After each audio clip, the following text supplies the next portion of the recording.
I think I was sort of like 10 or 11 when I was like aware of PRS, and it was because I was into like metal music, and all of the bands that I listened to, the guitarist used a PRS. PRS has always been the classiest guitar. It's always looked the coolest. It's always been like it's just beautifully made.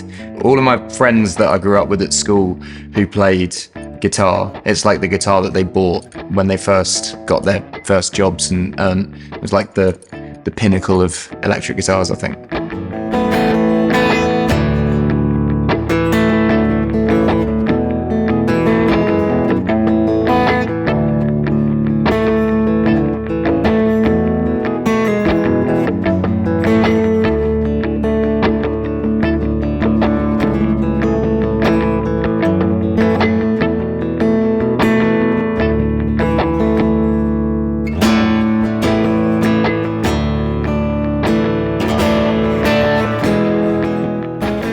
Hi, I'm Ed Sheeran, and this is my PRS SE Hollowbody 1 baritone. The first time I bought a PRS and took it into the recording studio, I found like I didn't need to like swap guitars. I had a whole rack of electric guitars that kind of then just weren't needed anymore. I probably have 2 PRSs in the studio, and that's kind of all we use, because they sort of fit the bill of all the things that I would want on an electric.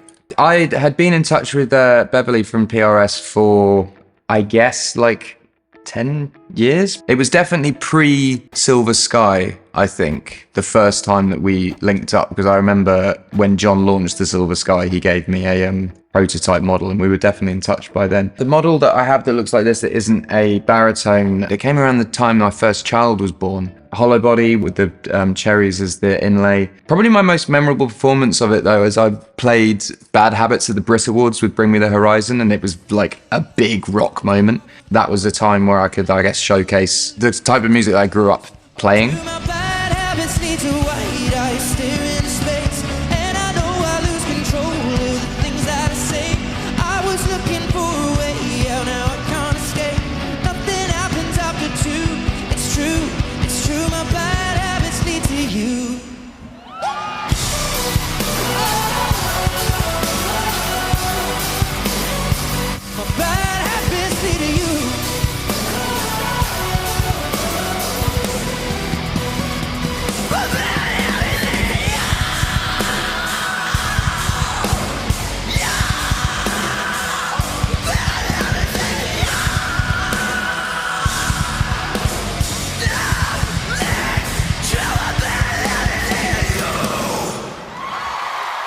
I have used them more and more and more on recordings and live. Thinking Out Loud, for instance, which is a really big song for me, just would sound different on acoustic. It just wouldn't have the warmth or soul of that song. I'm always drawn to baritone for electric anyway, just because I feel that most of my songs that I write in the key of C actually sound way better in the key of D. The way that I play Thinking Out Loud pre having this guitar was I would have tuned down anyway, so I feel like baritone gives me the right key for most of the songs that I want to sing, but there is a depth and warmth in it that you just don't get on a regular.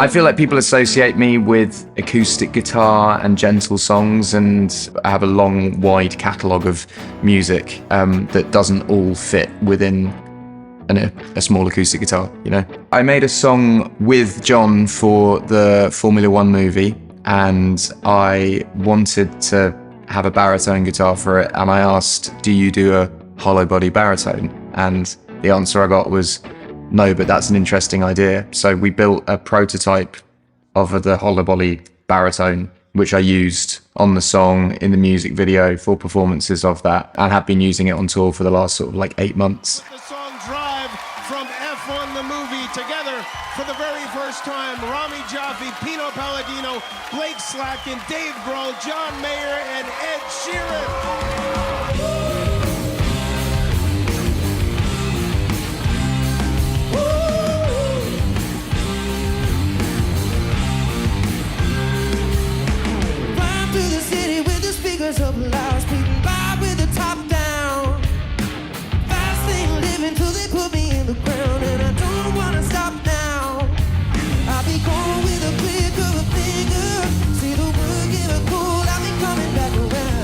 people who play guitar, not just PRS guitars, I think were interested in the fact that there was a Hollowbody baritone.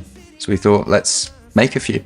I think I got the first model when I went on tour in May, and I've been sort of switching them out. I've had the Cosmic Splash for a little bit on tour. I had the one that we made for the Formula One movie. I'm not like a proper nerd when it comes to pickups. I just know that I like the sound of PRS guitars. I'm sure John can sit here and tell you about how they're made and stuff like that, but I genuinely just like the sound and feel of it. If we're talking aside from the actual quality of the sound of it, it is just a beautiful instrument. The choice of doing bird inlay, the shape of it, the fact that you do Hollowbody so well, and I was super grateful to be able to like play with colors on this, because I do think having a rainbow sunburst effect, like they are just beautiful instruments. And this is the first time I've had my hands on this, and the pink ombre is the first time that I've seen that in person, so I'm quite excited about that. So I was filming something in Boston, and you guys came down to drop off the Orange Tiger, and I got to play it that day. Pretty sure I played it on stage that weekend. Currently, it's not here. It's in my house in the UK. The pink ombre it's kind of a hints of purple as well, but pink is very much in line with the album that I've just brought out. I just think it's a fun color as well. I don't think anyone sees pink and feels sad. It's just a fun, upbeat color.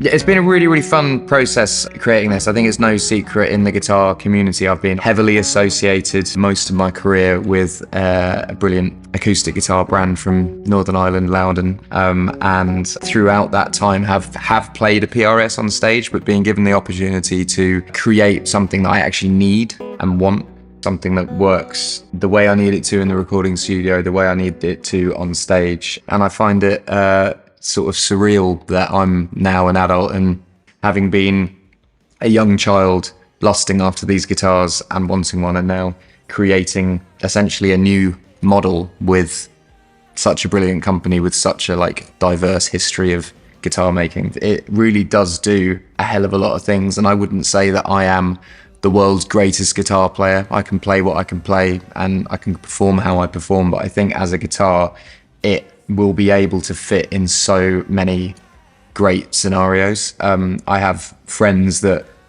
are very, very accomplished metal guitarists that I think will absolutely shred on this. Jazz guitarists that I think will love this. It's a guitar that I think will fit in many scenarios. And I would say for all the kind of guitar people out there who look at me as not a electric player, don't let the person behind the guitar fool you. This is a incredible instrument and will fit in many, many, many guitar players' collections. I hope people love these guitars.